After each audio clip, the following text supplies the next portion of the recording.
በዕለተ ረቡዕ የሚነበብ መጽሐፍ ይህ ነው። በነጋም ጊዜ ጌታችን ኢየሱስ ይገድሉት ዘንድ የካህናት አለቆች፣ ጸሐፊዎችና መምህራን ተማከሩ። ከእስር ቤት አውጥተው በጽኑ ገመድና ሰንሰለት አስረው ወደሚፈረድበት አደባባይ ወሰዱት። ከቀያፋ ቤት እስከ ፍርድ አደባባይ ድረስ 133 ጊዜ በተነጠፈ ድንጋይ ላይ ጎተቱት፣ ያለ ርኅራኄ መቱት። ብዙ በደበደቡበትም ጊዜ ፈጽሞ ከምድር ላይ ወደቀ። ዳግመኛም እየደበደቡ ከፊታቸው አቆሙት። እሱ ግን መቆም የማይቻለው ስለሆነ ወደቀ። እየደበደቡትም በእውነት ክርስቶስ አንተ እንደሆንክ ግለጽልን አሉት። ጌታችን ኢየሱስም አላምን አላችሁ እንጂ እኔስ ነገርኳችሁ፣ ብጠይቃችሁም አትመልሱልኝም ወይም አታውቁኝም። ነገር ግን እላችኋለሁ እንግዲህ የሰው ልጅ በእግዚአብሔር ኃይል ቀኝ ተቀምጦ ታዩታላችሁ። ሁሉም የእግዚአብሔር ልጅ አንተ ነህን አሉት። ጌታችን ኢየሱስም እኔ እንደሆንኩ እናንተ ትላላችሁ አላቸው። እነሱ ምስክር ለምን ትፈልጋላችሁ? እነሆ እኛ በአንደበቱ ሲናገር ሰማነው አሉ።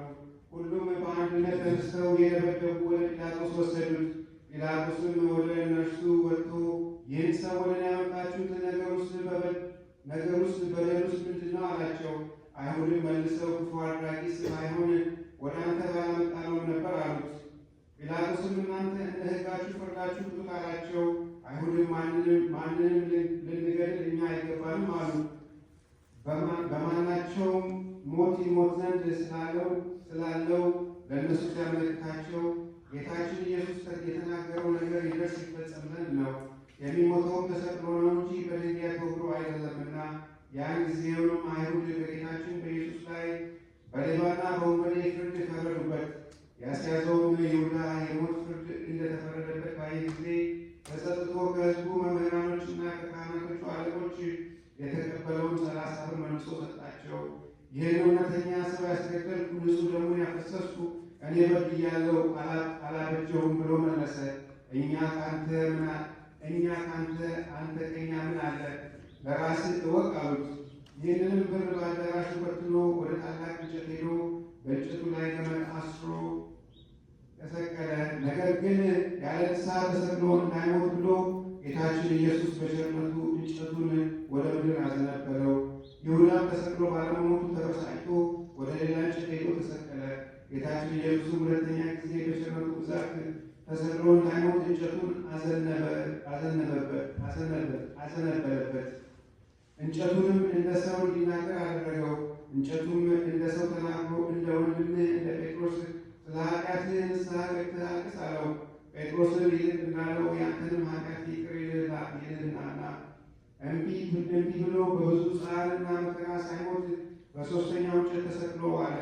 በሰርጁም ጊዜ በጌታችን በኢየሱስ ፈቃድ እንጨቱ ወደ ምድር ጣለው። በመከራም 40 ቀን ተቀምጦ ንስሐ ሳይገባ በክፉ ሞት ሞተ። ወደ ምድር ወድቆ ጎኑ ተቀዶ አንጀቱ ወጥቷልና። የካህናቱም አለቆች ብሩን ተቀብለው ወደ ቤተ መቅደሱ ልናስገባው አይገባም፣ የደም ዋጋ ነውና አሉ። ተማክረውም በጌታችን በኢየሱስ እውቀት ለመጻተኛ መቃብር ይሆን ብለው የአንጥረኛውን ቦታ ገዙበት። ጌታችን ኢየሱስ ለድሆችና ለእንግዶች በሕይወታቸውም በሞታቸውም አለታቸው ነውና፣ ይኸው ቦታ እስከዛሬ ድረስ የደም ቦታ ሲባል ኖረ። የእስራኤል ልጆች የተስማሙበት ክቡር የሆነ የጌታ ዋጋ 30 ብር ተቀበሉ ብሎ ነቢዩ ኤርምያስ እንደተናገረው ያን ጊዜ ተፈጸመ። ለአንጥረኛው ቦታ ሰጡት በማለት እግዚአብሔር እንዳዘዘኝ ይናገራሉ ያለው ደረሰ። አይሁድም ጌታችን ኢየሱስን ጲላጦስ ወዳለበት ቦታ ወሰዱት። ሲገባም አይተው ከዚያ በኋላ ቆመው የነበሩ ጦሮች ሰገዱለት። አይሁድ ግን ጦሮች ስለሰገዱለት ተቆጡ። ወደ ጲላጦስም ዘንድ ገብተው በከንቱ ሐሜታቸውን አሙት። ጲላጦስም የመስገዳቸውን ነገር ይረዳ ዘንድ 6 ጦሮች ወዳሉበት ቦታ ጌታችንን ኢየሱስን ውሰዱት ብሎ አዘዘ። ጦሮቹም በኃይል እየሳቧቸው ሳለ ጌታችን ኢየሱስን ባዩ ጊዜ ሰገዱለት።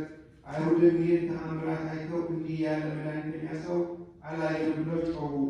ከዚያም ጲላጦስ ጦሮች ወዳሉበት ቦታ ወጣ።